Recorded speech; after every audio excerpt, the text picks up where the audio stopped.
네, 이어서 미국 현지에 있는 김재환 아티스 캐피탈 대표로부터 투자 전략도 들어보겠습니다. 대표님 안녕하세요.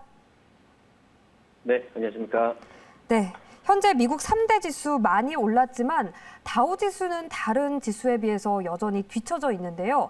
그런데 이 지난주부터 다우 지수의 반등이 뚜렷해 보입니다. 어떻게 보시나요?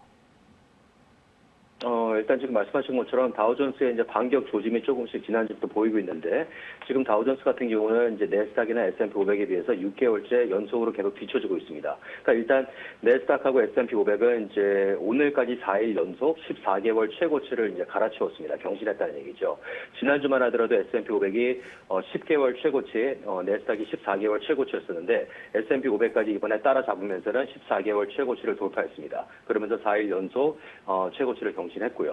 그리고 이제 오늘까지 내스닥하고 S&P 500은 6일 연속 올랐습니다. 그리고 이제 내스닥이 이제 이번 주, 아직 뭐 내일이 하루 남았지만 이번 주 같은 경우 내스닥이 3.8%를 오르면서는 올해 들어서 33%를 폭등했습니다. 그리고 반면 S&P 500은 이번 주 3%가 오르면서는 올해 들어서 15% 정도를 폭등했습니다. 반면 어떻게 보면은 그럼에도 불구하고 다우존스 같은 경우는 이번 주 역시도 이제 뒤처지고 있습니다. 지금 내스닥이나 S&P 500이 오른 거에 절반도 오르지 못했습니다. 1.5%를 올랐고 올해 들어서는 이제 3.8%가 이제 오른 6개월 최고치에 이제 가까스로 6개월 최고치에 도달했습니다. 그렇지만 이제 오늘까지 다우존스는 이제 8일 동안에 7일을 상승했고, 어떻게 보면 이제 어저께는 하락했지만 이제 그저께 같은 경우도 봤을 때 다우존스가 올해 들어서 두 번째로 이제 1월 27일 이후 4개월 반 만에 처음으로 6일 연속 상승하는 이제 기록을 세웠습니다. 그러면서 다우존스의 이제 반격 조짐이 서서히 보이고 있다고 볼 수 있는 거죠.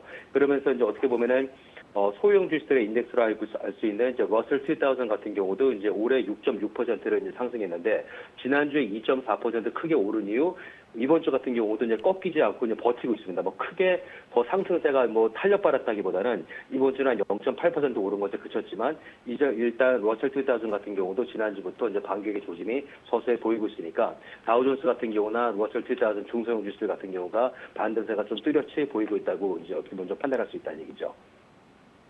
네, 그렇다면 이번 주 미국 증시에서는 어떤 기업을 눈여겨보면 좋을까요? 일단 이제 몇 가지 기업들을 봤을 때는, 그리고 특히 이제 어떻게 보면 이제 공포지수로 불리우는 이제 빅스 인덱스가 있습니다. 이제 빅스 인덱스 같은 경우는 지난주 6월 8일, 9일 이틀 연속 3년 4개월 최저치를 찍고 나서 여전히 좀 비슷한 수준입니다. 일단 3년 4개월 최저치를 찍고 나서는 지금은 이제 한 7% 정도가 반등했지만 여전히 3년 4개월 최저치 수준이니까, 결과적으로 빅스 인덱스가 얘기하고 있는 건 뭐냐면 투자자들이 두려움을 못 느끼고 있다는 겁니다. 그러니까 두려움이 없다는 얘기니까 조금만 떨어지게 되면은 뭐 나만 빼고 장이 오를 것을 조바심내는 포모 현상이 엄청나게 작용하면서는 패닉 바잉이 계속해서 들어가고 있다는 얘기죠. 그렇기 때문에 이번 주 중소형 주식들, 대형 주식들뿐만 아니라 중소형 주식들 같은 경우도 일단 탄력받으면 멈추지 않고 상승세가 지속되고 있습니다. 일단 첫 번째로 봤을 때는 니콜라가 있습니다. 니콜라 같은 경우는 이제 수소 트럭을 만드는 회사인데, 이게 니콜라는 지금 노뉴스입니다. 뉴스가 없어요. 뭐 특별한 소식이 헤드라인 뉴스는 아무것도 없는 상태에서 오늘 같은 경우도 장중 최고 69.4%를 폭등했습니다. 그러니까 하루에 단숨에 69%를 폭등했다가 마감은 끝날 때는 29.6% 이제 플러스로 끝났으니까 올라갔던 거에 절반 정도가 다 없어진 상태로 끝났습니다. 그럼에도 불구하고 일단 절반 이상이 쪼그라들었지만 니콜라는 지금까지 오르면서 7일 연속 상승하면서는 202%를 폭등했습니다. 그러니까 3배 이상 올랐다는 얘기죠.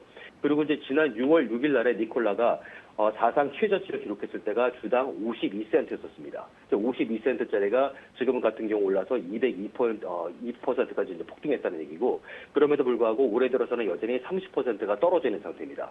그리고 어떻게 보면 정확히 니콜라가 3년 전인 2020년 6월 달에 기록했던 사상 최고치가 주당 93달러 99센트입니다. 거기에 비했을 때는 98.4%가 폭락해 있는 상태라는 얘기죠.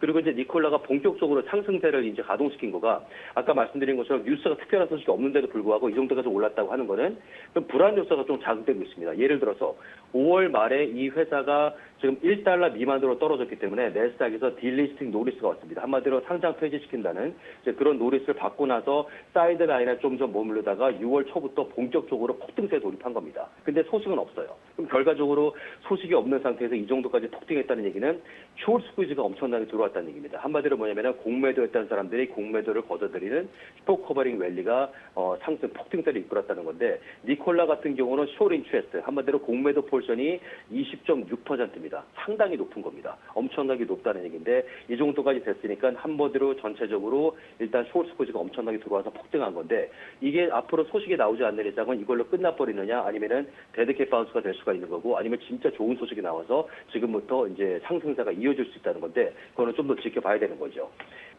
그리고 다른 거로는 이제 소파이가 있습니다. 소파이 같은 경우는 이제 오늘 한 투자사로부터 투자 등을 하향 조정받으면서 약세를 보였습니다. 어제 오늘 이틀 동안 떨어졌는데, 지금 약세를 보인 것 중에 하나가 뭐냐면 소파이가 최근 들어서 한 달 동안의 상승세를 유지하면서 완전히 폭등을 거듭했습니다. 이 소파이 같은 경우도 지난 정확히 한 달 전인 5월 15일 날에 떨어지면서는 올해 들었던 것을 완전히 싹 다 없애버린 4개월간 최저치를 찍고 난 후 지금 한 달 동안의 상승세를 유지하고 있습니다. 그동안에 오른 거가 한 달 동안에 130%를 폭등했습니다.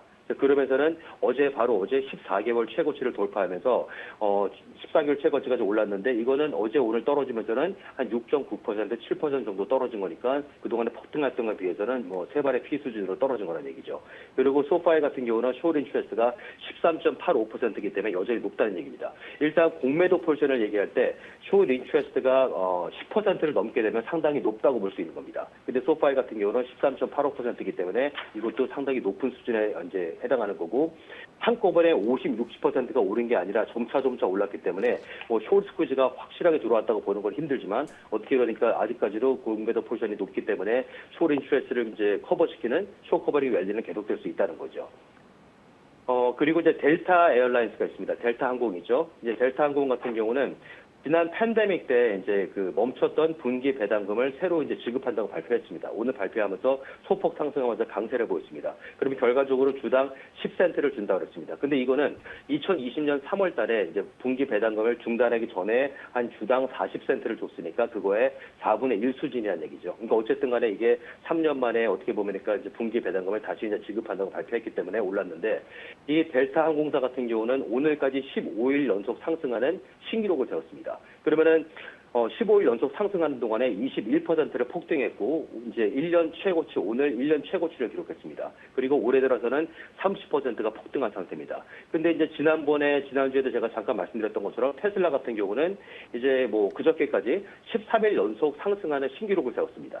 13일 연속 상승하는 동안에 테슬라가 36%를 폭등했고, 올해 들어서 110% 폭등한 것과는 확연히 차이 나는 수준이죠. 어쨌든 일단 델타 같은 경우는 올해 들어 30%를 폭등하면서 15일 연속 오르는 기록을 세웠고, 델타의 숏 인트레스트 같은 경우는 3.9%밖에 되지 않습니다. 그리고 테슬라 같은 경우도 숏 인트레스트가 3.3%밖에 되지 않아요. 그러니까 공매도 포션이 상당히 적다는 얘기죠. 그럼에도 불구하고 이 정도까지 계속 올랐다는 거는 공매도를 걷어들이는 숏 커버링보다도 전체적으로 그동안에 예를 들어 이 주식을 살까 말까 이 아웃사이더 팔로우하면서 모니터했던 사람들은 리얼 바잉이 들어갔다고 볼 수 있는 거죠.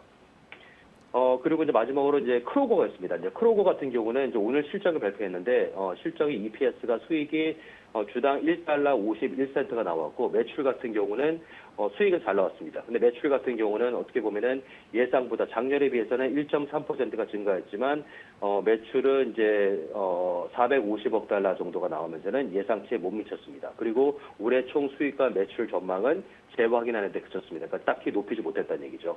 이제 그럼으로써 거기다 비해서 좀 좋은 소식으로 봤을 때는 이제 프리 캐시 플로우 같은 경우가 예상치보다 살짝 높였음에도 호재로 작용하기에는 어떻게 보면 좀 역부족임을 나타냈습니다. 그러면서는 크로거가 대장 10.7%까지 이제 빠졌었는데 마감했을 때는 2.69%로 이제 마이너스로 끝났으니까 떨어졌던 거에 65% 정도를 복구한 상태로 마감했습니다. 그러면서 크로거 같은 경우는 이제 3개월 반 최저치로 이제 밀린 상태고, 어떻게 보면 이제 올해 들어서 이제 올랐던 거를 싹 다 없애버렸다가 다시 이제 올라오면서는 올해 들어 3% 오른 상태로 마감했습니다. 그리고 이제 지금 봤을 때는 현재 장이 계속 오르고 있는 거가 상승세가 지속되고 있는 거가 이제 볼마켓이 계속 지속되고 있느냐, 앞으로 추가 상승할 것이냐, 아니면은 지금은 또 오른 거가 너무 많이 올랐다, 앞으로 약간 조정이 있거나 하락세로 돌았을 것이냐, 여러 가지 의견이 분분한 거지만 이 주식시장 같은 경우도 관성의 법칙이 상당히 작용하기 때문에 지금까지 계속 올랐으면은 너무 한마디로 오버바웃된 포지션이다. 예를 들어서 너무 과매수가 돼 있는 상태라고 하더라도 생각보다 오버바웃된 과매수가 상당히 또 오래 갈 수 있다는 얘기입니다. 지난번에 떨어졌을 때 이 정도 떨어졌으면 됐다 했을 때도 계속 하락장이 연결됐던 것처럼 오버솔드 같은 것도 예상했던 것보다 좀 더 크고 아주 오랫동안 지속될 수 있는 것처럼 과매수된 경우 같은 경우도 또 마찬가지입니다. 그래서 요즘 장 같은 경우는 계속 이제 상승의 상승을 거듭하고 있다고 볼 수 있는 거죠. 네, 지금까지 김재한 아티스트 캐피탈 대표와 함께 뉴욕 증시 소식들 살펴봤습니다.